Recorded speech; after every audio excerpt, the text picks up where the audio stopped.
খাইতে খুবই আড্ডিগুলো খাইতে বেশি মজা লাগে। দর্শক প্রচুর পরিমাণে গরম। বিসমিল্লাহির রহমানির রহিম। আসসালামু আলাইকুম সুপ্রিয় দর্শক, আজকে আমরা গরুর মাংস রান্না করব। তো ফারজিয়া, তুমি কি গরুর মাংস খেতে চাও? কিভাবে খেতে চাও, ঝাল নাকি জাল ছাড়া? জাল ছাড়া। পেঁয়াজ দিব, আদা রসুনটা হচ্ছে একসাথে করা হয়েছে, ঠিক আছে। পুরোটা দিয়ে দিলাম আমরা। এখানে হচ্ছে তেজপাতা আছে, তারপরে লং, এলাচ, দারুচিনি এগুলো দিয়ে দিলাম।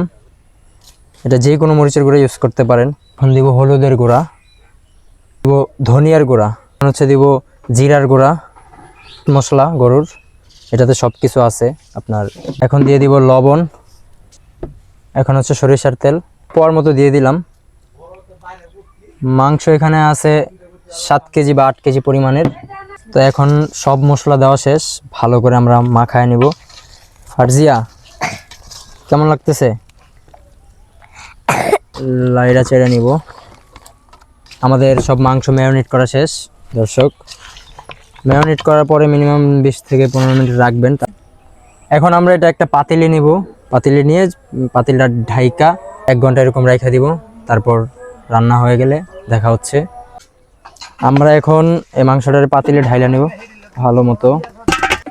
ওই পাতিলে ঢাইলা নিতেছি। ঢাইলা আমাদের প্রথম কাজ হচ্ছে পানিটা দিতেছি, যে হাতটা ধুইতেছি। আর এই যে ফলের মধ্যে একটু মশলা রয়ে গেছিলো। তেলের পরিমাণটা আপনারা একটু বাড়ায় দিয়েন, কারণ আমি সরিষার তেল ইউজ করছি, এই জন্য একটু কম দিছি। যারা সয়াবিন তেল ইউজ করবেন একটু বাড়ায় দিতে পারেন।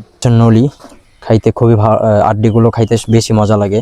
দেখতে পারতেছেন কত সুন্দর একটা কালার আসছে। দর্শক, আমাদের রান্না বান্না একদম শেষ, এখন আমরা খাবো। দর্শক দেখতে পারতেছেন এই যে মাংসটা অস্থির গরম হয়েছে। আমরা এখন বাটিতে প্লেটে বাড়বো, প্লেটে বাইরে আগে খাবো। ওফ, সেই একটা হাড্ডি। গরম, প্রচুর পরিমাণে গরম। গরমটা তো আসলে খাওয়া যাইতেছে না, একটু ঠান্ডা হোক।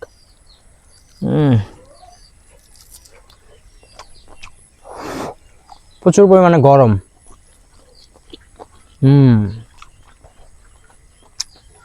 মাংসটা অনেক সফট হয়েছে এবং অস্থির লেভেলের মজা হয়েছে। একটু আলু দিতে পারলে একটু বেস্ট হইতো। তো